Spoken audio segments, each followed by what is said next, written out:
বাবু তোকে ফোন করেছিলাম, তুই ফোনটা ধরলি না। হ্যাঁ আমি চিন্তা করছিলাম না। ও অটো পাচ্ছিলি না? হ্যাঁ আচ্ছা, তবে কম্পিউটার ক্লাস হয়েছে তো ঠিকঠাক? হ্যাঁ সব আজকে করেছে, আমার স্যার এসেছিল? হ্যাঁ বলছি মা আমি একটু ওয়াশরুম যাচ্ছি। বাবা আমি তো চিন্তায় হয়ে যাচ্ছি যে কি হলো।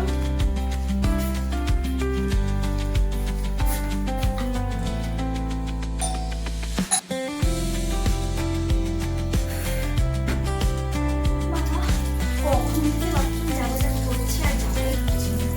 রোহিণী আর রীতা দুজন আছে না, আমাদের ওই কম্পিউটার ক্লাসের সামনে একটা স্ন্যাক্সের দোকান আছে, দারুণ দারুণ সব খাবার পাওয়া যায় ওখানে না। ওখানে না আজকে ওরা ফিশ ফ্রাই খাচ্ছিল জানো তো। তো তোকে ডাকলো না?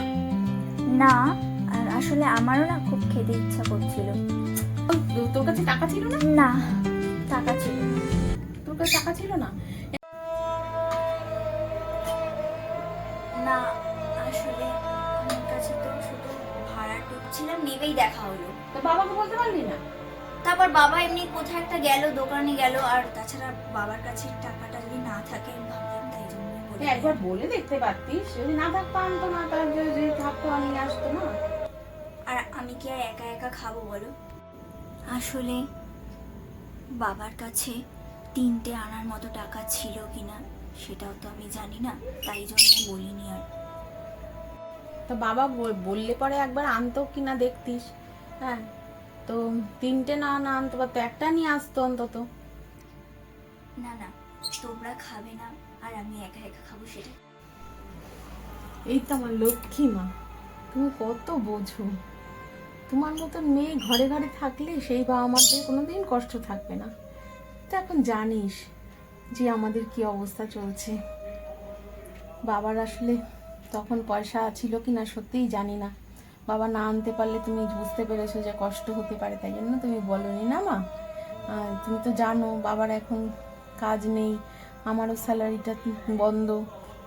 আচ্ছা সব কিছু ঠিক হলে আমরা অনেক আনন্দ করব। হ্যাঁ তুমি এরমই সারা জীবন থেকো মা, সব ঠিক হয়ে যাবে।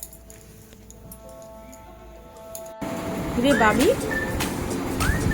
ওমা চাউমিন দেখিস নি তুই? না তো। আরে আজকে শোন না, তোর তো ফিশ ফ্রাই খেতে ইচ্ছে করছিল, ফিশ ফ্রাই তো আনা যায়নি, তাই চাউমিন রান্না করলাম।